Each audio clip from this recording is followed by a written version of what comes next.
సింహరాశి వారికి ఈ సంవత్సరం ఆదాయం 2, వ్యయం 14, రాజ్యభుజం 2, అవమానం 2. సింహరాశి వారికి ఈ సంవత్సరం మిశ్రమ ఫలితాలు సూచిస్తున్నాయి. ఆర్థిక పరిస్థితి అంత సానుకూలంగా లేదు, అంతంత మాత్రంగానే గోచరిస్తోంది. సంవత్సరం ప్రథమార్థం కన్నా ద్వితీయార్థం మే తదుపరి ఆర్థికపరమైన విషయాలు అనుకూలంగా ఉంటుంది. వ్యాపారంలో చిక్కుకుపోయిన ధనం చేతికి అందుతుంది. వృత్తి ఉద్యోగాల పరంగా నూతన అవకాశాలు అందుకుంటారు. అయితే చేసే పనిలో అలసత్వం, సోమరితనం ఆవరిస్తుంది, జాగ్రత్త వహించండి. గురువు భాగ్యంలో దశమ స్థానంలో సంచారం వలన ఆర్థిక పరిస్థితి మెరుగుపడుతుంది. మీ ఆధ్వర్యంలో నడుస్తున్న విద్యా సంస్థలు, ట్రస్టులు గట్టి పోటీని ఎదుర్కోవాల్సిన పరిస్థితి ఏర్పడుతుంది.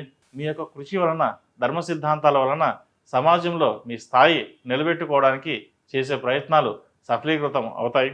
సంసారంలో ఒడిదుడుకులు గోచరిస్తున్నాయి. కుటుంబం జీవితంలో ఎవరు ఎక్కువ, ఎవరు తక్కువ అనే అంశాలు తలెత్తే పరిస్థితులు ఏర్పడే అవకాశాలు ఉన్నాయి. కుటుంబ సంబంధ విషయాల్లో వైషమ్యం రాకుండా చూసుకోండి. వివాహం కాని వారికి వివాహ సంబంధాలు కుదరడంలో జాప్యం జరిగే అవకాశాలు గోచరిస్తోంది. ప్రేమ సంబంధ వ్యవహారాలకు దూరంగా ఉండడం ఉత్తమం. వివాహం అయిన వారికి సంతానపరంగా కొన్ని ఇబ్బందులు ఎదుర్కొనే అవకాశాలు ఉన్నాయి. సంతానానికి సంబంధించిన విషయంలో కొన్ని కఠినమైన నిర్ణయాలు అవసరమవుతాయి.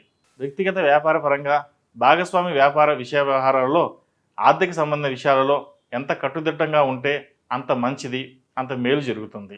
ఈ రాశిలో జన్మించిన వారికి ద్వితీయార్థంలో బ్యాంకుల నుండి రుణాలు తీసుకుని ఇల్లు, వాహనాలు కొనడం వంటివి అంత శ్రేయస్కరమైన కాలం కాదని చెప్పవచ్చు.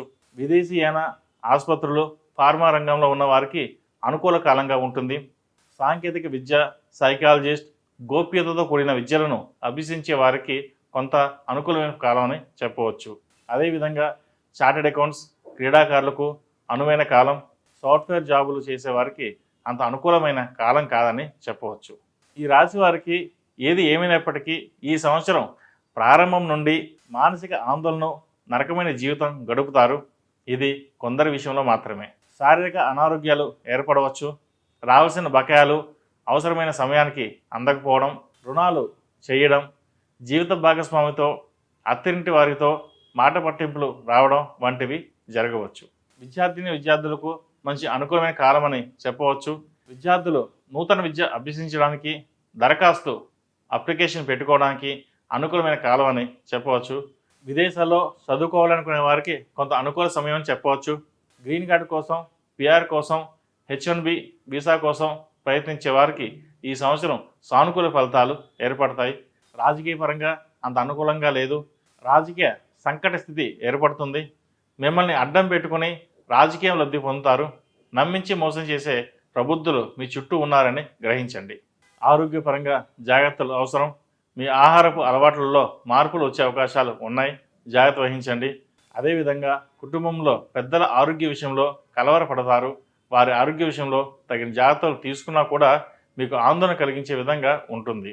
ఈ సంవత్సరం ఈ రాశివారు ప్రథమార్థంలో మహాపాశుపత హోమం, ద్వితీయార్థంలో అఘోర పాశుపత హోమం చేయడం చెప్పదగిన సూచన. అలాగే వెంకటేశ్వర స్వామి వారికి అర్చనలు చేయడం వలన శుభ ఫలితాలు అందుకుంటారు. ముఖ్యంగా ఆదిత్య హృదయం, కాలభైరవ అష్టకం పఠిస్తే మంచి ఫలితాలు సంప్రాప్తిస్తాయి. మొత్తం మీద ఈ సంవత్సరం ఈ రాశి వారికి కొంత చేదు అనుభవాలు ఎదురైనా మంచి ఫలితాలు గోచరిస్తుంది. తదుపరి కన్యా రాశి.